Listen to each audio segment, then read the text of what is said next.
In the last 100 years, human technology has rapidly and exponentially developed thanks to the innovation of electronics. As a result, many people have sought out to integrate electronics into human anatomy to better the human condition. Some ways of doing this are robotic appendages, ventricular assistant devices, but the way I want to talk about today is brain-computer interfaces, which allow a person to allows a person to have a device in their head to take signals from their brain and translate that to their computers. That way they're able to tell the computer what they can do without moving their hands. So brain-computer interfaces had their beginnings in animal testing. According to Nico Corporation, a breakthrough study by Jewel Bailey's helped find a way to reduce tissue damage around the brain-computer interface. And this is especially important because according to the National Library of Medicine, protective cells form a sheath around the brain-computer interface when you implant it into your head, or they can at least. And that's a problem because that sheath blocks electrochemical signals, blocking the ability to collect data and transmit it for the brain-computer interface, or BCI. And if you do implant something into your head and go past the brain-blood barrier, you get inflammation and pressure buildups, which are not good for the user. Recently, notable universities and corporations have started taking more steps to develop BCIs, particularly Neuralink. Neuralink has helped several people gain control back over their lives after being paralyzed from the face down. But the person I want to talk about today in particular, Nolan Arbar, lost his memory in a swimming excursion with his family at a lake, but he's not able to remember the details very well.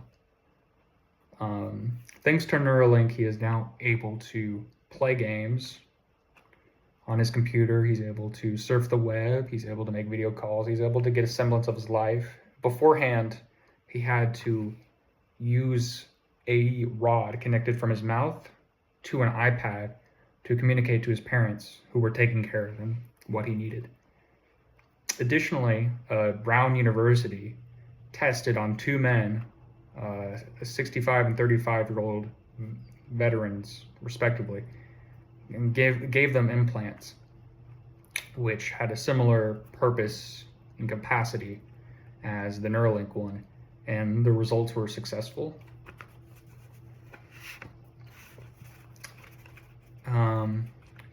And there's been development in making brain-computer interfaces less invasive, particularly with a brain-computer BCI developed by Georgia Tech. It is roughly as long as the hair on your arm, roughly like half an inch or so, and it's a millimeter wide. This is a pretty considerable development because until now, a lot of brain BCIs had to be put directly into your head, or you needed a helmet with gel on it, which all of those are pretty inconvenient, bulky, and invasive.